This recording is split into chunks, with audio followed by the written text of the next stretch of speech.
Hello friends, how are you all. Hopefully आप सब अच्छे होंगे। आज हम IC38 का चैप्टर नंबर 6 लेकर हाजिर हुए हैं। Let's begin. चैप्टर नंबर 6 का नाम है व्हाट लाइफ इंश्योरेंस इन्वॉल्व्स। मतलब लाइफ इंश्योरेंस में क्या क्या चीज़ें इन्वॉल्व होती हैं। आज हम उन सब चीज़ों की डिटेल में बात करेंगे। सबसे पहले क्योंकि लाइफ इंश्योरेंस एक ह्यूमन की लाइफ से रिलेटेड होती है, सबसे पहला इम्पोर्टेंट जो हमारा कंसेप्ट है वो है HLV का, जिसको हम कहते हैं ह्यूमन लाइफ वैल्यू। ये कंसेप्ट प्रोफेसर ह्यूबनर ने दिया था। ये बहुत ही इम्पोर्टेंट नाम है, ये एग्जाम्स में पूछ सकते हैं। प्रोफेसर ह्यूबनर ने HLV का कंसेप्ट दिया था।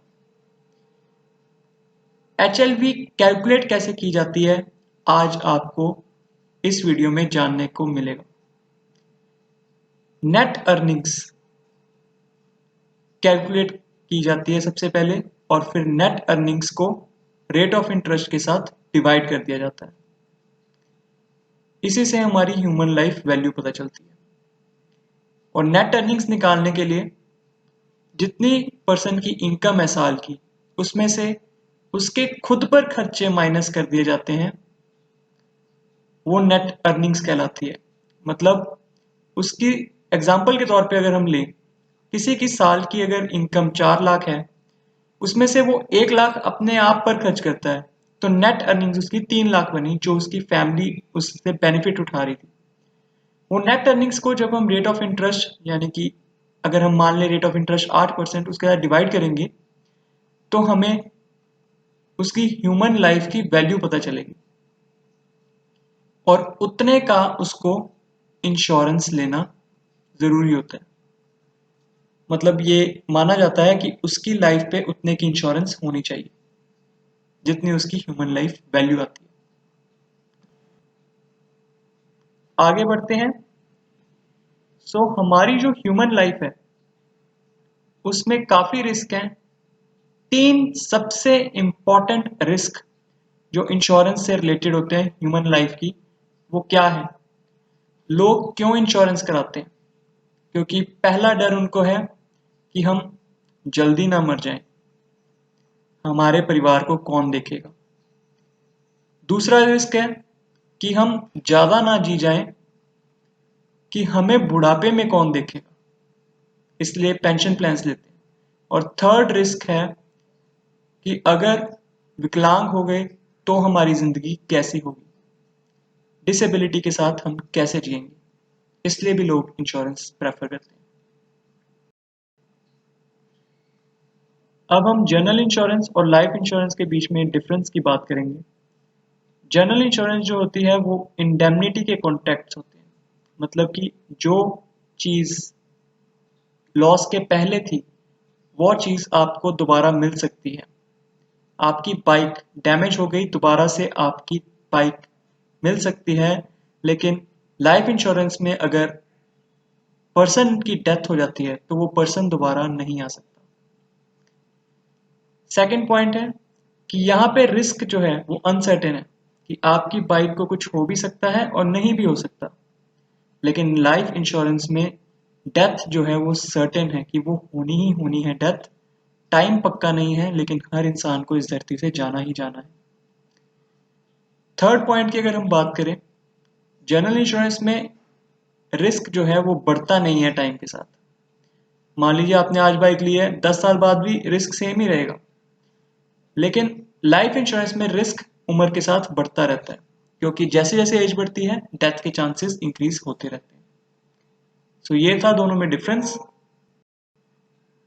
इसके बाद हम लेवल प्रीमियम्स का कंसेप्ट पढ़ने वाले हैं। आपको पता होगा कि जब पर्सन की एज कम होती है तो उसको कम प्रीमियम पे करना पड़ता है, और जैसे जैसे उसकी एज बढ़ती है तो उसका प्रीमियम बढ़ जाता है, यानी कि उसकी किस्त भी बढ़ जाती है। क्योंकि रिस्क ओल्ड पर्सन का ज्यादा होता है, इसलिए उससे प्रीमियम भी कंपनी ज्यादा चार्ज करती है।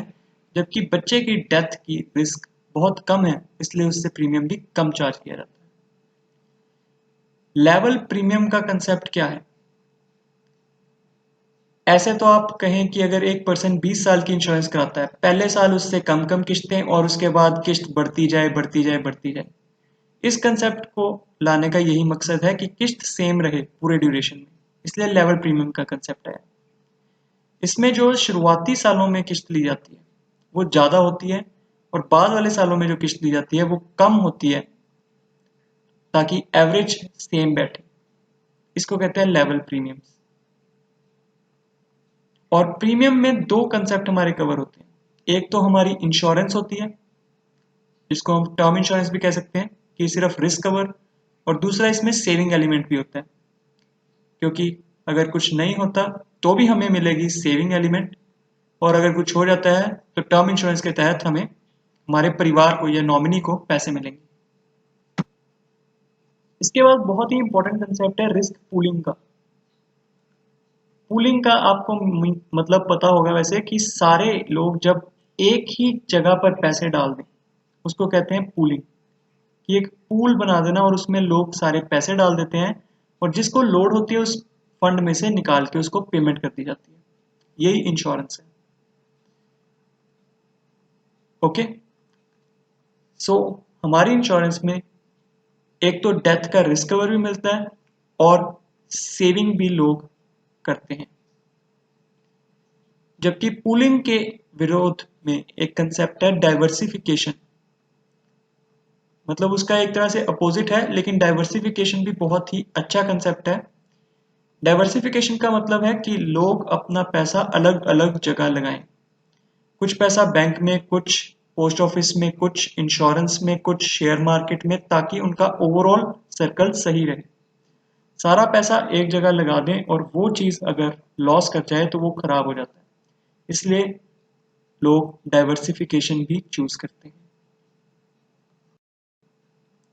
अब इंश्योरेंस के कुछ फायदे हैं और कुछ नुकसान भी। इंश्योरेंस के फायदे हैं कि ये सेफ और सिक्योर तरीका है लोगों का पैसा इकट्ठा करने के लिए। अगर किसी को पैसे की ज़रूरत है तो उसको लोन और सरेंडर भी करा सकता है पॉलिसी को 2 साल के बाद। टैक्स बेनिफिट्स भी मिलते हैं। जो मैच्योरिटी होती है वो टैक्स फ्री होती है और जो प्रीमियम्स भी जाते हैं वो सेक्शन 80C के तहत डिडक्शन उनको मिल जाती है। और ये क्रेडिटर्स के क्लेम से भी सेफ होती है, मतलब कोई आपका लेनदार इसमें हक नहीं ले सकता। लेकिन इसके डिसएडवांटेजेस भी हैं कि इसमें इन्फ्लेशन को काउंट नहीं किया जाता, क्योंकि महंगाई के साथ साथ रिटर्न भी बढ़नी चाहिए, उतनी तेजी से रिटर्न नहीं बढ़ती। लेकिन हमें ध्यान में रखना चाहिए कि इंश्योरेंस हम रिटर्न के लिए नहीं बल्कि रिस्क कवर के लिए भी लेते हैं। और दूसरा डिसएडवांटेज ये है कि इसमें मार्केटिंग कॉस्ट ज़्यादा होती है।